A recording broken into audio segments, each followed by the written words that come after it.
Fala pessoal, tudo bem com vocês? Espero que esteja tudo ótimo.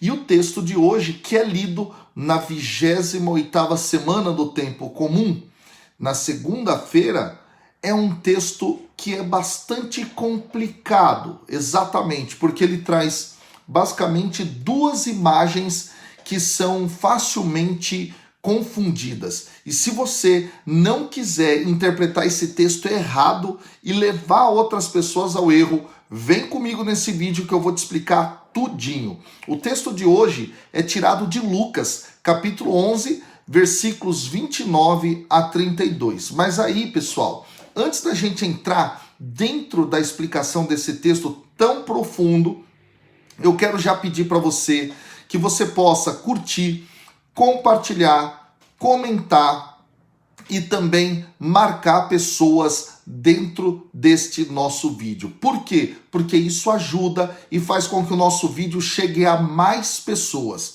Além disso, eu preciso que você ative as notificações do nosso canal para poder receber todos os dias aquilo que é o nosso Evangelho do dia, beleza? E por último, a última coisa que eu gostaria de dizer para você é o seguinte: aqui embaixo na descrição eu estou colocando o link daquele texto da Anunciação. Eu comentei aqui o texto da Anunciação do anjo Gabriel a Maria e fiz um desafio para aquelas pessoas que queriam a segunda parte do aprofundamento desse texto, né? E aí as pessoas disseram que queriam. Então eu gravei, tá muito bacana. E no final desse vídeo, não é, do anúncio de Gabriel a Maria, existe uma surpresa espetacular. Beleza?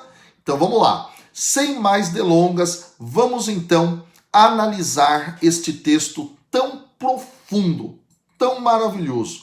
Diz assim o texto: como as multidões se aglomerassem. E aí aqui, já no versículo 29, o que Lucas está fazendo? Lucas está evocando este personagem, que é um grupo de pessoas, um grupo numeroso, a multidão, mais uma vez.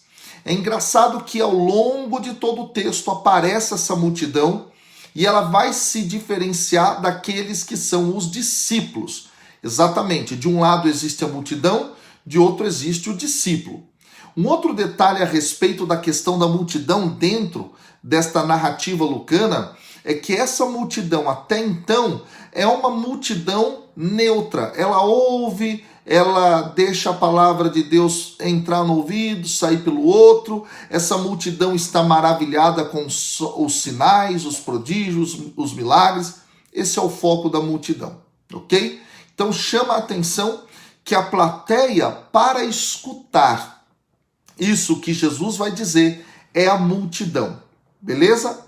Aí o texto continua. Começou a dizer: essa geração é uma geração má. Aqui a expressão utilizada no grego é gnea-ponera, exatamente. Essa tem uma conotação um tanto negativa na construção de Lucas. É muito interessante quando a gente olha para os versículos, por exemplo, capítulo 9, versículo 41 de Lucas, capítulo 11, versículo 29, versículo 30, 31, 32, versículo 50, 51, capítulo 16, versículo 8, capítulo 17, versículo 25 e em Atos dos Apóstolos, exatamente, capítulo 2, versículo 40, ele vai falando dessa geração como aquela que se opõe aos profetas. Esse é um dado muito interessante. E um outro ponto bastante interessante é que quando nós voltamos no capítulo 7, no versículo 31 ao 35, quando Lucas fala a respeito dessa geração, ele faz uma comparação dessa geração com os meninos que estão sentados na praça, gritam uns com os outros, e quando a flauta toca, eles não dançam. Eu comentei, inclusive, esse texto aqui há algumas semanas atrás, beleza? Então vamos lá. Essa geração é uma geração, portanto, que tem uma oposição aos profetas. Essa é a postura que ela tem. E aí Jesus continua dizendo, esta geração má procura um sinal. Opa, aqui é um detalhe interessante. Quando nós voltamos no versículo 16 desse mesmo capítulo, diz assim que os outros tentando-o, olha, quero que vocês fiquem espertos nesse verbo, tentando-o, pediam um sinal do céu. Ou seja, essa geração má tentava Jesus. Lembra? Eu também comentei esse texto. Isto nos lembra a ação do diabo, justamente lá no deserto, quando este tenta Jesus. Então, Jesus está equiparando esta geração com aquilo que faz o diabo. O diabo tenta. Olha só que forte esse texto. E aí diz assim, mas, vem a conjunção adversativa, mas nenhum sinal será dado, exceto o de Jonas. Aqui é um dado muito importante.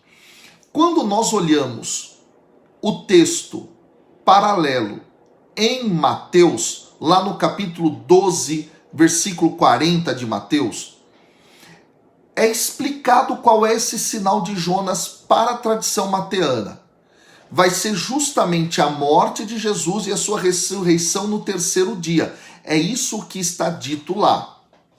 Agora, é muito interessante que ao olharmos para aquilo que está presente dentro do texto de Lucas, este sinal de Jonas ele vai ser compreendido numa outra perspectiva, numa outra visão. Vamos continuar o texto e a gente vai tentar explicitar isso aí, beleza? Vamos lá, no versículo 30 continua, ó. Pois assim como Jonas foi um sinal para os ninivitas, e aí vem então aqui a explicação. Uma primeira possibilidade de entender esse sinal de Jonas é entender justamente isso como a libertação que Deus operou por meio de Jonas.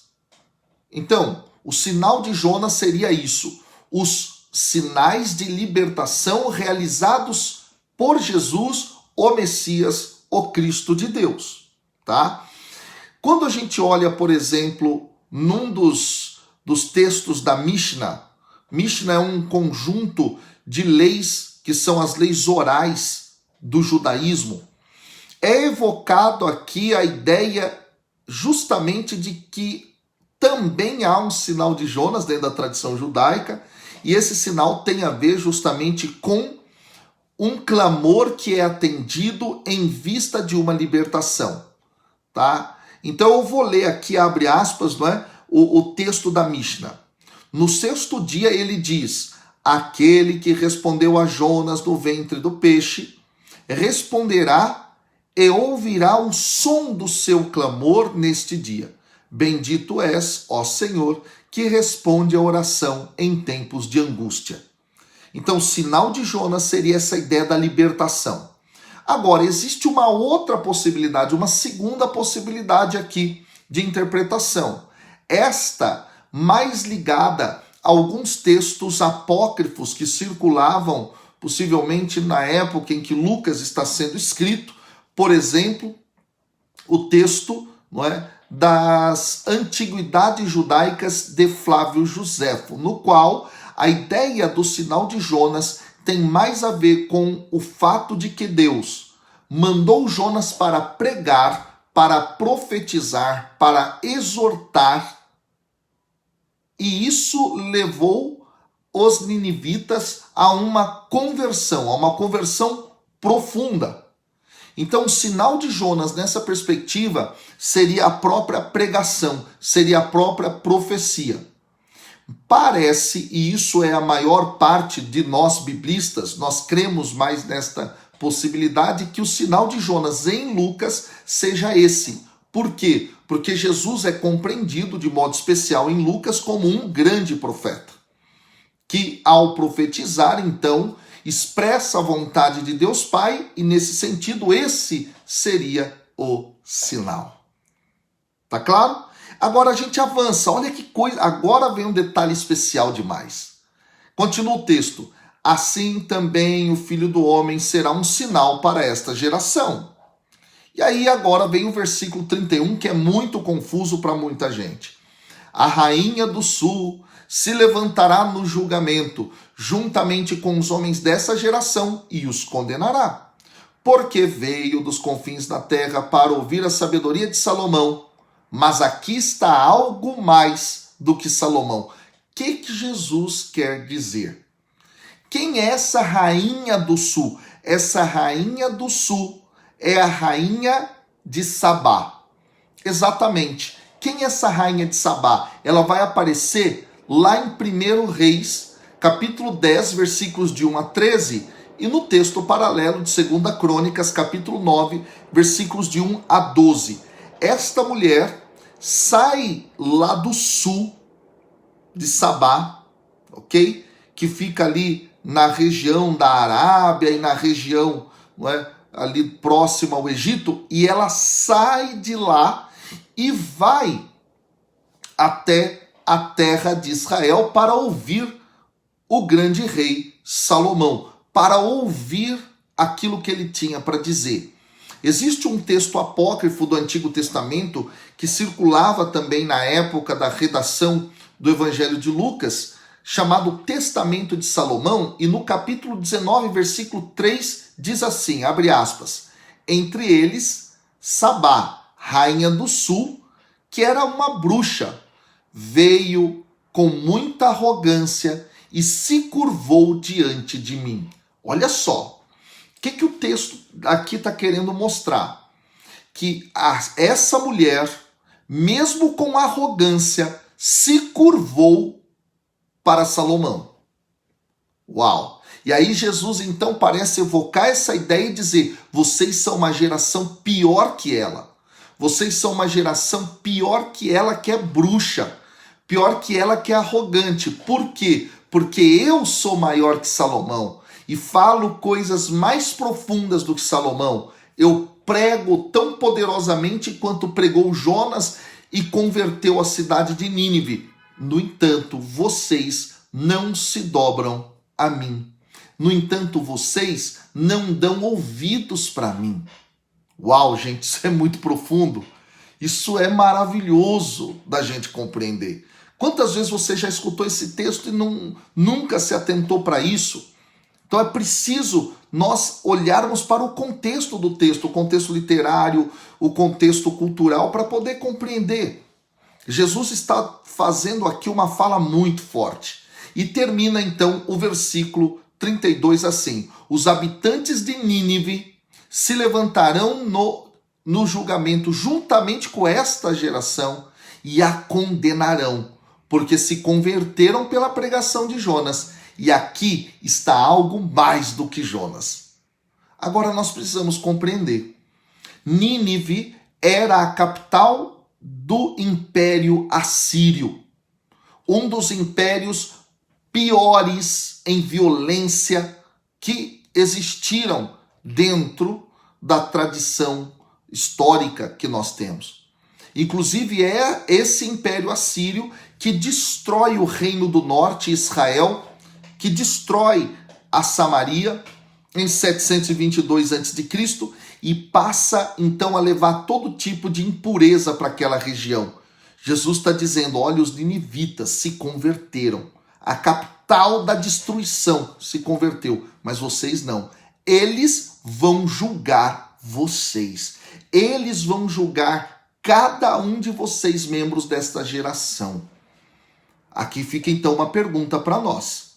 Será que nós estamos nos curvando de verdade a Jesus, a sua palavra, a sua pregação? Pensa nisso. Deus te abençoe. Até amanhã. Valeu, galera!